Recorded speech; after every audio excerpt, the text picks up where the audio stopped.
I like this. I like that Sean it. Payton is interviewing for the Texans while also saying that I want no part of Sean Payton as the next head coach. The reason that I like it, like gaining intel and stuff, gaining some information, I think that stuff is good. I told you that yesterday. That's the main reason why I want them to talk to as many people as possible. It's a positive. Do I think that sometimes we can overrate that? I think that we can. Like Sean Payton's telling you that your draft picks aren't good. Okay. Like what are you gaining from that? Like you're going to all of a sudden like put how you make draft picks on the like things to look at and to reassess how you do that. That should be happening every year. Like that stuff should be going on all the time. But I do think it's a positive, and you're losing nothing by interviewing Sean Payton. So I like that it shows that. It also shows you that it's a real interview process, which I can't say the same from year one, year two. Last year, David Culley was getting fired on the Thursday of Black Monday week. So like the Texans are interviewing Benny Johnson today, one of the hottest candidates for a job. They're going to interview Sean Payton. Steichen's going to interview.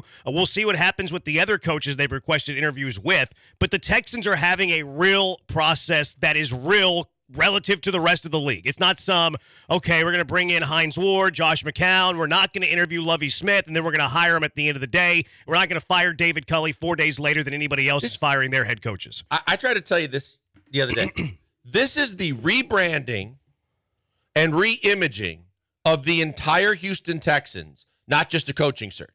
The way they've handled everything so far, which is completely a 180 from the way they've handled it in the past. And just to highlight what you just said, from you didn't go and try to be the first team out of the gate to fire your coach so that you can just get on with the process. You dragged it out. Then it was like this top secret FBI like kind of thing to figure out who they were interviewing at first.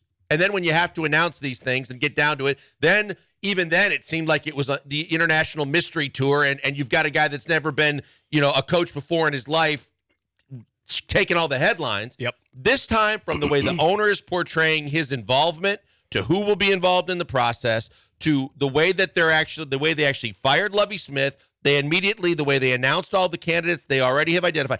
It's night and day for this entire franchise. Much like you and I are real boys now, that we don't have the puppeteer and Brendan Riley anymore. We escaped that. The Texans are having a real search now. The Texans are a real boy. Like last year, the coaching search was a joke. The year before that, the coaching search was a joke. This year, you have to take the Texans seriously. They're in the mix with every single big-name candidate. They're going to talk to Sean Payton, who many people think is the biggest candidate. So I love how it shows you that the Texans are being serious. Because for the last 3 years, the Texans have been the laughingstock of the NFL. Now the Texans are being looked at as, do the Texans potentially have the best opening in the NFL? That is a good thing from where the Texans were. The Texans were in a spot where nobody's going to take that job, even if you don't believe that. Like, a lot of people think David Culley was hired because nobody else was willing to take the job. I won't go that far, but some people did think that. So you're going from a range 2 years ago when you hired David Culley that some people were thinking no one's going to take that job, to now Sean Payton, the top candidate for any of these NFL coaching positions,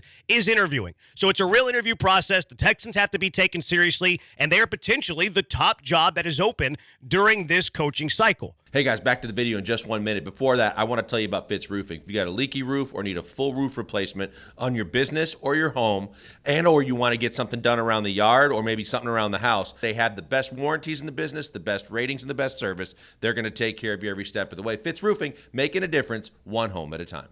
That said, as much as I like that Payton is interviewing with the Texans and the Texans are being serious and it's a real interview process, I want nothing to do with Sean Payton. A lot of it is the price it's going to cost you.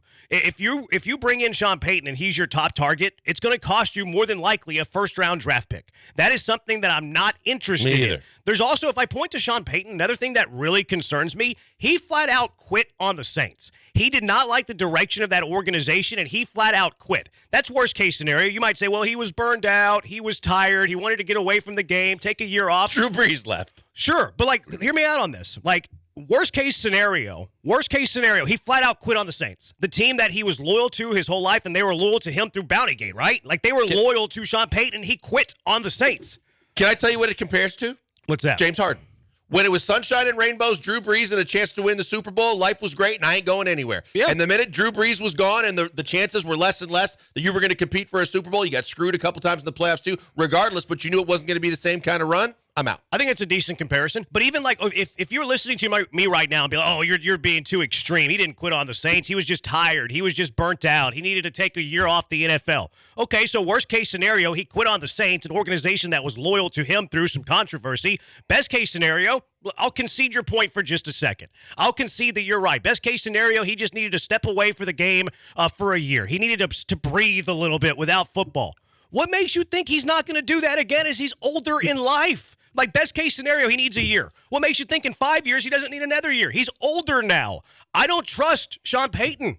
I think it's going to take a boatload of money. I think that this was exactly what Caserio was alluding to when he said for the right guy, if they identify him, that he would step aside. Because this is the kind of guy that you would think at this point in his life, his career, he's going to want a boatload of money and total control. And I think this compares to me a lot to when we were talking about should you go out and get a Lamar Jackson or a Carr or a veteran quarterback and bring them into this team at a very high amount of money. This is going to be a very, very young team for quite a while.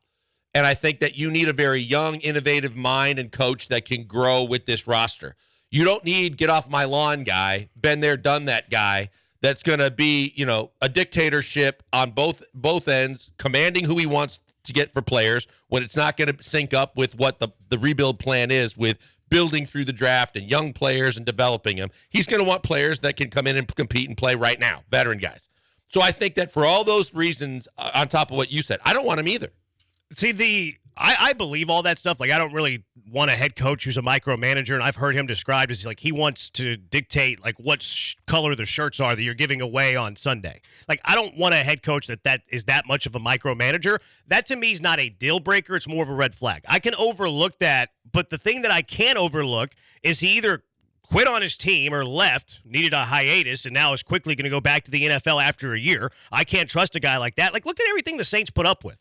We can talk about the severity of Bounty Gate. Some people think it was silly. Some people think that it was way too severe by the NFL. Sean Payton got suspended by a year. Like, you might think that was unfair, but he still got suspended for a year. And the New Orleans Saints stuck with Sean Payton. And, like, that's something that a lot of owners in sports wouldn't do. Jim Crane didn't do it whenever Jeff Luhnow and A.J. Hinch got suspended for a year. And then Sean Payton, whenever Breeze is gone, the organization doesn't look like they're an automatic playoff team, he flat out leaves and he wants to go somewhere else and he sits out a year. I don't want that type of dude as the head coach of the Houston Texans.